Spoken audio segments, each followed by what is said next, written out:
Hello, Prineville, Oregon. My name is Vern Jenkins. I live in Port Orchard, Washington. I'm here to tell you a tale about a stagecoach robbery outside of Prineville. It took place around 1913, and it involves a man dying in prison, a map sewn into the lining of a coat, and let's get on with it. What's my connection with Prineville? Well, my father, Carl R. Jenkins, was born just outside of Prineville in April of 1916 in a covered wagon. They'd gone there to join family, and 3 years before they got there, my relative, I'm not sure what he is, I think my grandmother said great uncle or something like that, had been one of 6 men who robbed a stagecoach with Army gold in it, payroll. And all the other 5 had been killed, but he had survived and ended up in prison where he passed away. Now, what happened is in 1971, my dad decided that he wanted to go live with my brother and sister-in-law in Rockville, Maryland. And so he traveled down to Oregon to see family before he left. He stopped in Salem, where I was living with my mom. I graduated in 1969, and he asked me if I wanted to go with him. I said, well, sure. I'd, go see the country and go see my brother and maybe get a good job there, which I did. I worked for IBM when I got to Gaithersburg, Maryland, and we decided when we took off, one of the first visits was to Drain, Oregon, where there's a lot of Jenkins living, and we went to see his mom. And his mom sat down at the table with us and started telling us some family history. And she told us a story about this guy who he was in prison. She'd gone to visit him just, I guess, 10, 15 years before. And he'd been involved in the stagecoach robbery. And the story he told was that he and 5 other guys split into 2 teams of 3. The one team went to take the stagecoach on, went to meet it from the front. He and the other 2 guys went to meet it from the back and pin it in. And the robbery was pulled off. They got the Army gold. He and the other 2 guys took off toward where the Ochoco Reservoir is now. And the other 3 guys, I guess, took off back toward town. They ran into the cavalry. They had a gunfight, and they all 3 got killed.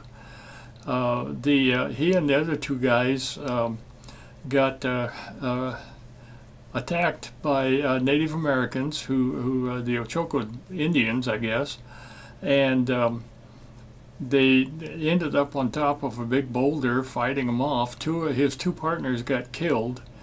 He took an arrow to the shoulder and somehow got away. He rode back toward Prineville, and apparently the cavalry captured him and took him in.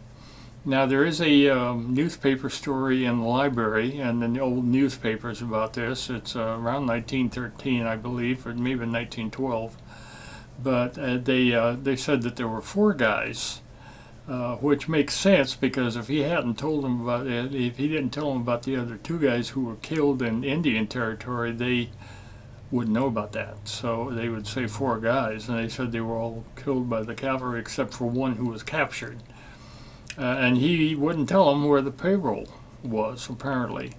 So he went to prison, and about 2 or 3 years before Dad and I showed up, she had received all of his clothing from prison. He had died in prison, and apparently she was his only relative with an address, so they sent her all of his belongings. And then there was a coat. And she took the box of stuff and just shoved it in the back of a closet. And then she went to make a quilt, and she was looking for cloth. She pulled that box out, pulled out this old peacoat, I guess it was, and started to cut it up. And she found a flat piece of paper sewn inside the lining.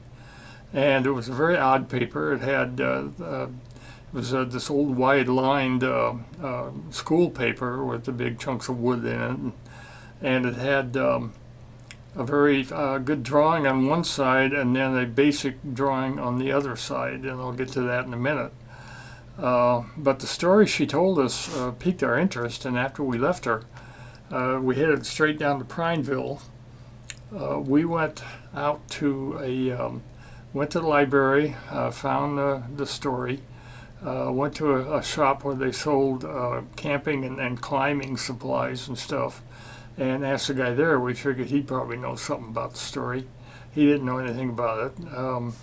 Then we went to, we jumped in the truck and we drove on a gravel road out toward where the Ochoco Reservoir is now. And we went past this. To help you find where we went, there was this really nice little restaurant nestled in between three huge boulders on the right side of the road. We stopped and ate something there, and then went on about a mile down the road, and there was, I seem to recall the road came to an end, and there was these big line of old boulders and stuff, big, great, giant things. And the way she had described the fight and where he had had the fight, we found the boulder we thought he must have been on. It was the only one you could really climb up on. So we climbed up on top of it, and it fit the description of what she had said. And we were walking around on it, and I walked over to the side away from the road and looked down, and I was looking down into about 10-15 feet of water. So I called Dad over, and I said, well, I guess we're not going to be looking on this side. And for some reason, the left corner of that boulder where I stood looking out over the reservoir kept drawing my attention. I don't know what it was. It was just something about it. And so we left there. We went back. Now about 4 years later, my friends and I drove out there to check things out, and the cafe had closed down. They turned it into a residence instead, if that gives you any clue of where we were at. And we went back to town. We hung around for a little while, and then we took off and started on the trip back east. Now the map that she gave us after Dad passed away in '72, I had it. It was in his footlocker, and I kept it. I pulled it out about 10 years ago. Went to throw the footlocker away because it was deteriorating badly. So I was moving everything out of it, and I found the map.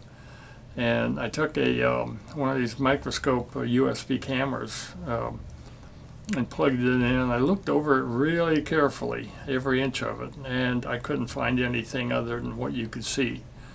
So I took a ton. I put it back into the box that I was putting stuff in. I don't have it now. I think it's upstairs still somewhere. Either I have it or it got thrown away, which would make me very sad. It's a piece of history. But anyway, the map I have recreated as well as I can. There really wasn't much to it. On the one side, it was this.